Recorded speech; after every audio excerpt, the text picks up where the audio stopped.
It seems every time I want to make a video, the neighbor is mowing his alfalfa. I hope to grow alfalfa one day and have some cattle to feed it to. I love the old ways. I was always inspired by the people of the past. A lot of these stories I realized were BS, such as building skyscrapers a couple thousand years ago, like we see in Bologna. But when it comes to the log cabins and milking cows, I think that's legit. This goes back to the Bible. In my last few videos, we looked at destruction of the old world. And in this video, I want to look at what remains and pay our respects to the great minds of the old world. Thank you for being here this week. I love you all. God bless and welcome.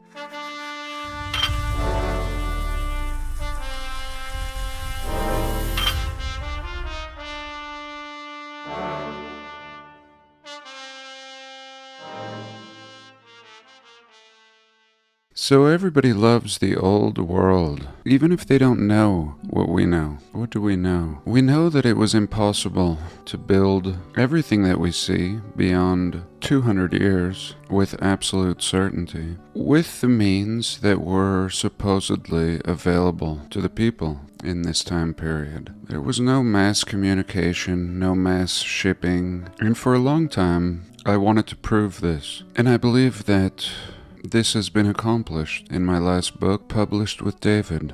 And really, I've seen zero rebuttal on content of the book. It's impossible to refute. It requires sitting down and crunching numbers, doing math. And I'm glad we took that year to present this case. I also feel free to just share what I need to now, without having to prove it in each and every video. But again, even if people don't know what they're looking at, they love it. They love the old world. All tourism, or the bulk of it, is based on the old world. Nobody goes and marvels at the modern cube-looking skyscrapers. We're unimpressed with the new world. Maybe we're impressed with how tall or how innovative, but nothing to really appreciate. Here I'm looking at a website with wall art prints. So these are just prints they sell people. And this is a great example. We see the contrast of the old world and the new behind it. And really the entire canal system built from the water up, old clocks on old buildings. We see some modern junk surrounding it. And America has done their best to erase as much as they can, but most of the nations of the world, I think through lack of funding, have preserved much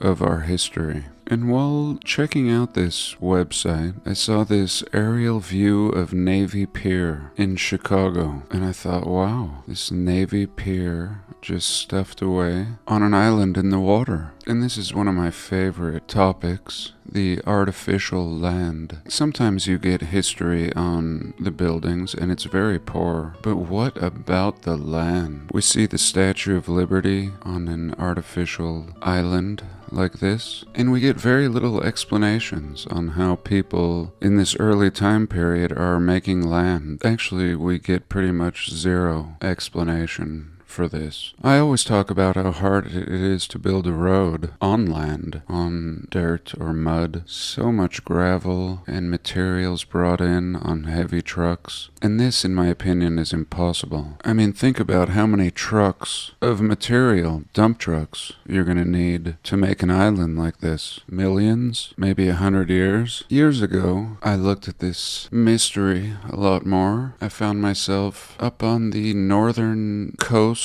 of Alaska, sometimes in Russia, sometimes in the middle of nowhere, in the middle of the Pacific. Artificial, square, and sometimes star-shaped land. And this is a smoking... I mean, they don't even want us to think about the buildings. Certainly there's no explanation for this land. So let's look at this land.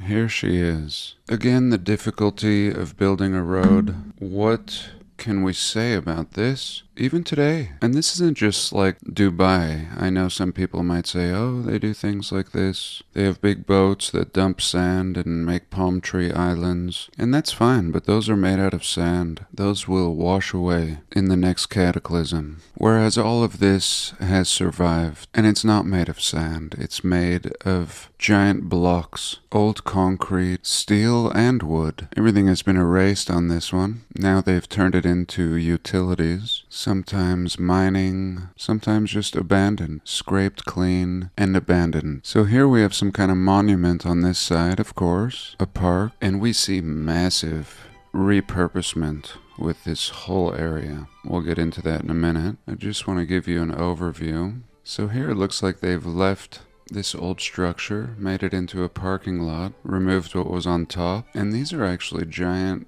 buildings that have been turned into a water purification plant. Over here we have this beautiful old world structure. We'll get into this history. And if you notice on my new app, if you toggle only star forts up in the top left corner of the menu, you'll notice that it lumps all historical forts into this category. Some star-shaped, but some artificial coastlines or built structures now in ruins. And I've looked at the history already, a little. We'll get into it now. But this was an old fort before all of this. So the Navy Pier encompasses 50 acres of shops, restaurants, theaters, family attractions, parks, gardens, exhibition facilities, and is one of the top destinations in the Midwestern United States, drawing over 9 million visitors per year. So we essentially have a modern fair going on here. It's safe to say, family attractions, parks, theaters, and 9 million tourists annually. A modern fair, permanent. What was it before? History. Navy Pier opened to the public in 1916, originally known as the Municipal Pier. It was built by this man, Charles Frost, with a design based on the 1909 Plan of Chicago by Daniel Burnham. This man was responsible, we are told, for hundreds of architectural wonders, including many at the World's Fair. Its original purpose, getting back to the point, was to dock freighters, passenger ships, outdoor recreation, here we go, just couldn't think of what else to do with it, and expositions and pageants were also held there. Stupid. In 1918, the pier was used as a jail, of course, for draft dodgers. This is really funny. And in 1927, the pier was renamed to Navy Pier to honor naval veterans who served. So there we go.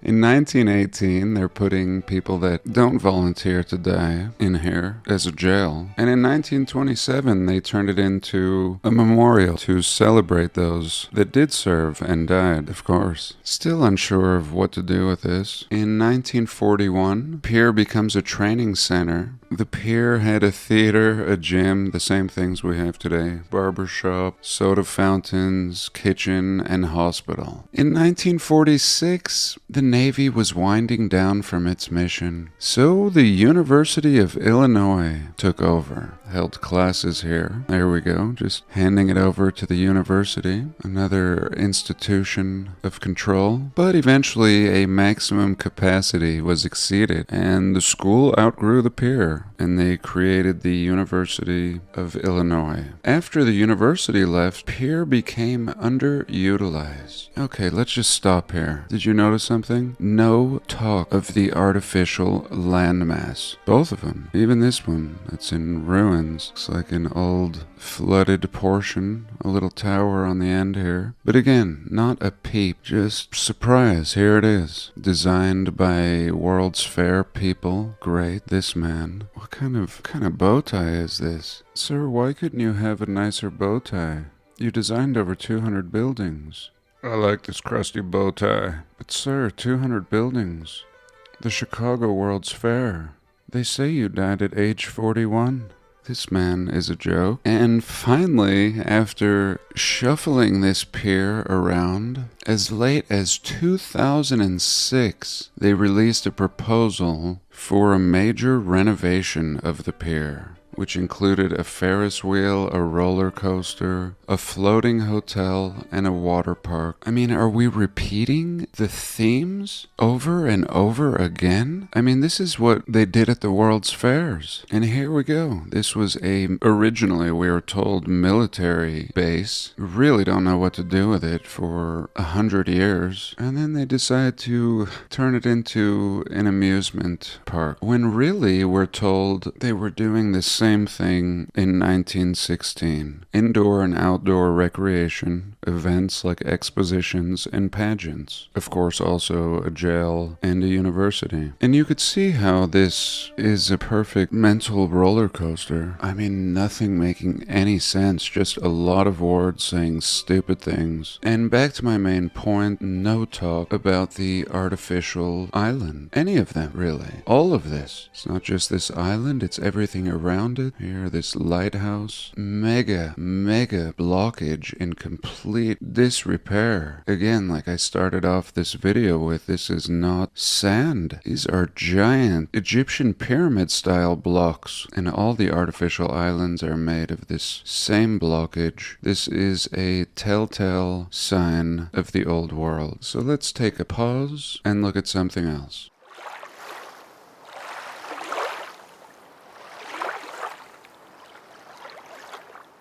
Next, we're going to look at Teaneck High School. This was recently shared with me in a comment after making my video on abandoned Atlantic City. So this high school is also in New Jersey, Bergen County. And I'd like to focus on this high school because a high school should have a simple story. Everything about it should be known. When it was built, how it was built, the amount of time. It's just a high school, right? Teaneck High School, known as the Castle on the Hill, is a public high school. Last year, it had a little over 1,000 students. Last year. The school was renovated in 2003. Doesn't look like anything has been renovated. Maybe the inside. And history. The school was opened in the current building, which resembles a Tudor palace. This is the history. And there we go. A whole lot of nothing. Talking about sports. I hate sports. I mean these kind of sports. More sports. Oh, and here we have a picture of the construction. Stuffed way down here. The PWA. Move bricks for construction of Teaneck High School. This is stupid. There we go. No explanation except a picture. That's it. One picture of men in suits moving brick. That's really funny. Just stuff down here. And here the history. Here it is. I mean, one sentence. The school was opened in 1928. And already they jumped to a new wing. A new wing was added in 1936. So just a complete slap in the face. Here we go. Just an absolute outrage. How many students were there in 1928 to justify building a castle? We're told they only have 1,000 today. 1928? Now I want to just show you that this is an absolute lie, because this school 100% resembles another school in Utah. Here we go. This school is called Westminster University. And here you can see it's the same castle style. Shockingly similar. Let's go back to Teaneck here. Teaneck, Westminster in Utah. Teaneck, Westminster. And let's see if Westminster has a better story. Westminster was founded in 1875. It offered its first college classes in 1897, and no history on the building at all, or the construction. It also was a high school, and they ceased offering high school classes in 1945, and it's located on 27 acres. There we go. Equally producing very little history, and I think that Capitol buildings are usually a Greco-Roman style, and high schools and universities were designated as such and were previously castles. Here the early Mormons building almost the exact same same cookie cutter building as a high school in New Jersey in this same time period. This is not just ordinary brick either. This is exceptional. I hope that's obvious. This intricate pattern is seldom seen today. So let's look at one more little thing. Okay, next part. We're going to look at a park for this final segment. Here we go. This is San Diego, California. We'll zoom out to give you a little look. Looking very circuit board-like. Again, we see an abundance of artificial coastline, but not the focus here at this moment. I want to check out this park. I went to this park once. I went to this portion of the park, the San Diego Zoo, and I think this is an interesting story. A story of repurposement, but also celebrating a lot of buildings that remain. Balboa Park consists of 1,200 acres, placed in reserve in 1835. The park site is one of the oldest in the United States, dedicated to public recreational use. Oh, that's great. The oldest park in America. Have you ever heard of it? Probably not, unless you're in this community. Of course, I've talked about it in the past, but most people have never heard of anything Balboa except Rocky, the boxer. I've discussed how they take the names of things we should know and turn them into movies, ensuring that if you did a search for Balboa, you're going to get flooded with movie results. And a man named Sylvester, perhaps the last man ever named Sylvester. So one of the oldest parks, similar to how we started off the video, the park hosted various museums, theaters, restaurants, and a zoo. Balboa Park hosted the Panama California Expo and the California Pacific International Expo. So if you don't know, another name for a World's Fair. So here we go. The oldest park in the nation. I mean, it's already a park. Very little explanations given. Very little shits given about what we might think to these historical narratives. Today it's a National Historic Landmark. So we have all these museums, so many museums, tons of gardens, stadiums, golf courses, gymnasiums, as I mentioned, a zoo, bowling, just a hodgepodge of designations. Here's one building, for example. Here is just one building, the Casa de Balboa. So the Balboa House, when you strip away the foreign intrigue. Look at this thing, just some museum. How about this one? The California Bell Tower and Museum, again, a museum. I mean, these things, come on. The beginning, no real purpose. So here what we're seeing is essentially a preserved World's Fair. That's all. I think the controllers may have lost control at some point. In my last video, we discussed the demolition of buildings and how citizens would often rally to save them. And that's what I mean when I say losing control. And no doubt we have more power than we think, especially when we come together and peacefully voice our opinions. So here we go, just a little taste of this park already. They're telling us these buildings are museums and theaters and such. But here's what I was looking for. History. Prior to the establishment of the park, the area was home to the Kumeyaay. Kumeyaay, a native tribe. Its existence survived the 1852 effort to remove the Kumeyaay. The village was kept active under Jose Polton, who transformed the village, so now we're calling it a village, into an urban Native American neighborhood. So forget about the teepees, these people lived here. The neighborhood lasted into the 1890s until they finally kicked the remaining natives out of the park. So that's it, we had natives living here, 1852 to 1890.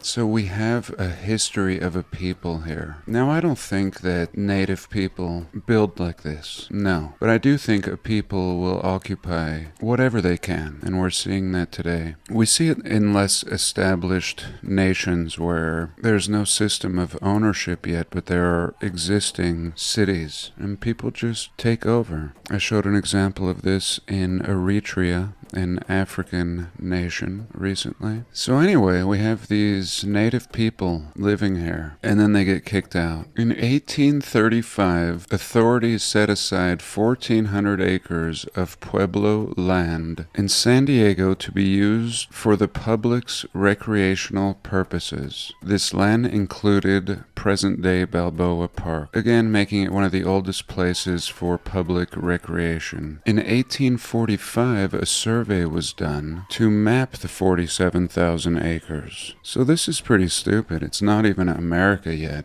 It still belongs to the Mexican government, and essentially Spain. 3 years later, the Mexican government was forced by the Mexican-American War to forfeit California to the United States. In 1868, the city's board of trustees was asked to create a public park. I'm sorry, too soon. Here we can see San Diego officially became part of the U.S. in 1848. California was granted statehood in 1850. So it's not even a state until 1850. And here, 20 years later, there's a board of trustees. Not even 20. And at least the World's Fair of Chicago we're told they built as a fair, and later these things would become museums, amusements, and tourism. And here we have these natives living here in a city and kicked out, and suddenly, boom, 1850, California becomes a state. The natives are kicked out, and we have all these buildings perfectly preserved. This one is the Casa del Prado Theater. Here we go, a theater like this from day one. Here's a look in 1915, super castle-y, really having all the elements of architecture encompassed